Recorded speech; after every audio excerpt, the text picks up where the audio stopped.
सभी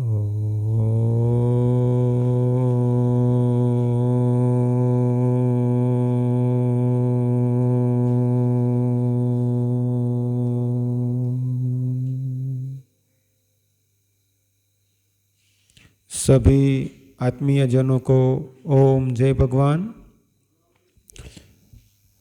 आज हम सब भृगु क्षेत्र के कायावरोहण तीर्थ स्थान के लकुलिस धाम में महाशिवरात्रि की रात्रि की चतुर्प्रहर पूजा, भगवान शिव का पूजन करते हुए शिव जी की कृपा प्राप्त करने, धर्मलाभ, आध्यात्मिक कल्याण हेतु इकट्ठे हुए हैं। हमारे शास्त्रों में बहुत कम त्यौहार ऐसे हैं कि जिसके पीछे रात्रि शब्द जुड़ा हुआ हो, जिसमें मुख्यतः दो नवरात्रि और शिवरात्रि, जिसमें स्पष्ट उल्लेख किया गया है कि ये त्योहार रात्रि का त्योहार है। तो इस प्रकार शिवरात्रि का जो त्योहार है वो रात्रि के पूजन का इसमें विशेष महत्व बताया गया है। शिवरात्रि के बारे में दो प्रकार से उसका महत्व समझाता हूं। हमारे सनातन धर्म के शास्त्रों ने जो भी व्रत, त्योहार, नियम, पूजन, विधान इत्यादि समझाए, इसमें जो निश्चित दिन को निश्चित व्रत करने का, पूजन करने का समझाया, उसके पीछे दो प्रकार की बातें देखने मिलती है। एक होता है पौराणिक घटनाएं, कि भूतकाल में हुई कोई ऐसी घटना कि जिससे प्रेरित होकर हम उस निश्चित दिन को पूजन, जप, तप इत्यादि करते हैं।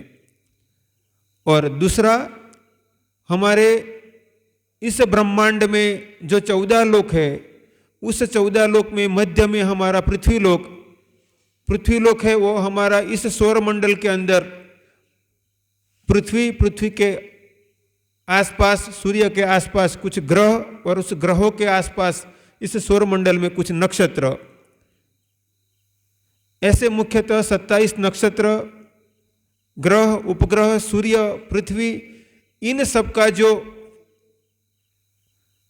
ऊर्जाओं का तालमेल बनता है, उस ऊर्जाओं में निश्चित पंचांग के अनुसार निश्चित दिन को निश्चित समय पर निश्चित प्रकार की विशेष ऊर्जाएं जो पृथ्वी पर से प्रवाहित होती है, उसका लाभ लेने के लिए हमारे ऋषि मुनियों ने हमें समझाया कि इस दिन, इस क्षण को, या तो इस समय को इस प्रकार की आराधना करनी चाहिए।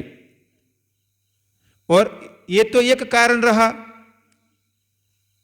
कि हमारे ग्रहों, नक्षत्रों, देवी शक्तियों का अवतरण, वह निश्चित समय पर ही पूजन करना और उसका लाभ लेना।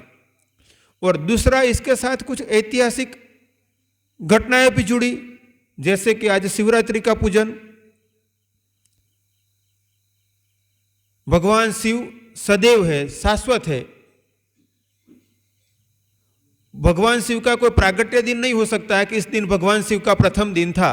जैसे हमारा आता है कि जन्मदिन, हैप्पी बर्थडे करते हैं, तो भगवान शिव का ऐसे कोई हैप्पी बर्थडे नहीं होता है कि इस दिन से भगवान शिव ने शुरुआत की, ऐसा नहीं आता है। किंतु ये हो सकता है कि जैसे कोई व्यक्ति से पूछे कि भाई आपने प्रीतम मुनि को पहली बार कब देखा था, तो ये हो सकता है कि उसने प्रीतम मुनि को पहले तब देखा था, किंतु ये जरूरी नहीं है कि उसी दिन प्रीतम मुनि का प्रथम दिन हो। हाँ, इसमें यह हो सकता है कि मेरे गुरु ने जब मुझे दीक्षा दी, उसी प्रथम दिन जिसने देखा, तो ये कहा जा सकता है कि उसी दिन वो उन्होंने प्रीतम मुनि के नाम से उनके गुरु ने दीक्षा देकर नामकरण किया। किंतु भगवान शिव के लिए तो ऐसा नहीं है, वो तो शाश्वत है, अयोनिज है। किंतु शास्त्र में ऐसे बताया कि ब्रह्मा जी ने और विष्णु जी ने एक शिवलिंग का दर्शन किया, उनके सामने एक शिवलिंग प्रकट हुआ, उसका उन्होंने दर्शन किया, और जब उन्होंने वराह के रूप में भगवान विष्णु ने और हंस के रूप में भगवान ब्रह्मा ने उस शिवलिंग का एक ने ऊपर और एक ने नीचे तक देखने के लिए जो प्रयत्न किया, तो वो जो प्रथम दिन था कि जब ब्रह्मा ने और विष्णु ने, भगवान ब्रह्मदेव ने, भगवान विष्णु जी ने उस शिवलिंग का प्रथम बार दर्शन किया, उस दिन को शिवरात्रि के रूप में मनाते हैं। भगवान शिव का जो विवाह हुआ उस दिन भी वही दिन था जिस दिन ब्रह्मा जी ने और विष्णु जी ने प्रथम बार शिवलिंग का दर्शन किया था।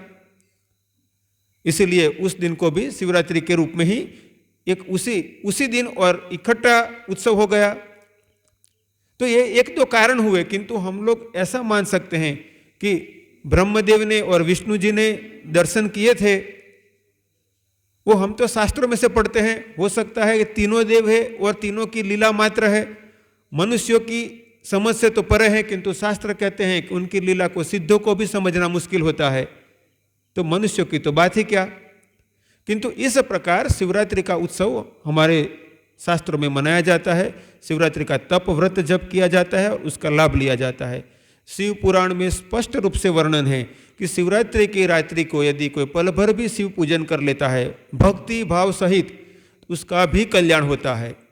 यदि कोई ऐसा नहीं कर सकता है और मानसिक पूजन भी करता है तो भी वो लाभ को प्राप्त करता है। किंतु यदि कोई शिवलिंग को यदि जल या तो बेलपत्र से पूजन करता है, मंत्र से पूजन करता है, तो निश्चित उसका कल्याण होता ही है। तो आज शिवरात्रि का दिन है। हम सबसे प्रथम शिव का अर्थ कल्याण, तो हम आज शिवरात्रि के दिन में अपने मन में, आप अपने मन में और हम सब अपने अपने मन में निर्णय करें कि शिव का अर्थ है कल्याण। हम तय करें, हम निर्णय करें, हम संकल्प करें कि जो तन में मन शिव संकल्प मस्तु, मेरा मन आज से सदैव कल्याणकारी संकल्प वाला ही बनेगा। शिव पूजन करने से पहले शास्त्र ने कहा देवम भूत्वा देवम यजेत। ठीक से याद रखना, सब जितने भी लोग यहाँ शिव पूजन के लिए बैठे हैं वही, और जो नहीं बैठे हैं वह भी, कि देवम भूत्वा देवम यजेत, देव के गुणों को धारण करके देव का पूजन करना चाहिए। तो शिव पूजन करने से पहले हमें अपने मन को भी शिवमय बनाना होगा। तो हम आज संकल्प करें कि मैं सदैव कल्याणकारी संकल्प वाला ही बनूंगा। मेरे मन में किसी के प्रति न राग रहेगा, न द्वेष रहेगा, न नफरत रहेगी, न शत्रुता रहेगी। और जितना भी अभी तक आ गया है तो हम संकल्प करें कि मैं इन सब से मुक्त होता हूं। जैसे कि मान लो कि मैं हूं, यदि मेरे मन में किसी के प्रति ऐसा भाव आ गया हो तो मैं मेरे मन में निर्णय करूं कि नहीं, मेरे मन में किसी के प्रति नफरत का भाव नहीं होना चाहिए, शत्रुता का भाव नहीं होना चाहिए। हाँ, व्यवहारिक बनकर रहो, किंतु अंदर द्वेष, नफरत, शत्रुता इत्यादि को न पोसते हुए कल्याणकारिता को बढ़ाओ कि मैं सदैव हर स्थिति में कल्याणकारी बनूंगा। और जब हम कल्याणकारिता का संकल्प करते हैं तो हम शिव पूजन में शुरुआत करते हैं। तो आज सब शिव पूजन के साथ तय करें कि आप सब भी शिव की आराधना, सिर्फ शिवरात्रि को पूजन किया और फिर यहाँ से गए, फिर 364 दिन खुशी मनाई कि हमने शिवरात्रि का पूजन किया था, इतने तक सीमित ना हो जाए। किंतु आज से हम अपने आप में शिवमय बनाते चले, अपने आप को शिवमय बनाते चले, अपने मन में भी शिव को प्रतिष्ठित करते चले, यानी कि शिव यानी कल्याण को प्रतिष्ठित करते चले। और जब हम अपने मन को, अपने तन को, अपने जीवन को शिवमय बना देंगे तो निश्चित कल्याण ही होगा। अंत में अभी जो मैंने सब बात की है, जब आप शिव पूजन करने के लिए बैठो तो ये बात याद रखना कि आप कौन सी जगह बैठो, उसी जगह का दोबारा आपको आग्रह न हो, तो स्थान बदलते रहना। जब दूसरे प्रहर में दूसरी जगह पर बैठना। फिर ये भी याद रखना कि यदि मान लो कोई किसी को पूजन करना है तो कोई चीज या तो पास में कम है तो प्रथम तुम पूजन करो, यह भाव आएगा तो आपने शिव की पूजा में बैठे हैं तो कल्याण का शुरुआत वहां से ही कर दी। और ऐसा भाव आएगा कि लाओ लाओ जल्दी मुझे दे दो पहले, तो फिर तो ये तो गड़बड़ हो गई। वो एक संत की मैंने जीवनी में पढ़ा था कि वो जल, गंगा जल लेकर जा रहे थे शिव जी को चढ़ाने के लिए। रास्ते में कोई गधा प्यासा था तो सभी लोग तो लेकर जा रहे थे और एक ब्राह्मण रुक गए, उन्होंने उस प्यासे गधे को जल पिलाया तो भगवान शिव ने प्रकट होकर दर्शन दिया, आशीर्वाद दिया। तो इस बात से ये सीखना कि पहला मैं नहीं, पहला दूसरों को मौका दिया जाए, क्योंकि सब में वही शिव है। तो अंत में अपने मन को शिवमय बनाए, भक्तिमय बनाए, प्रसन्नता के साथ शिव पूजन करे।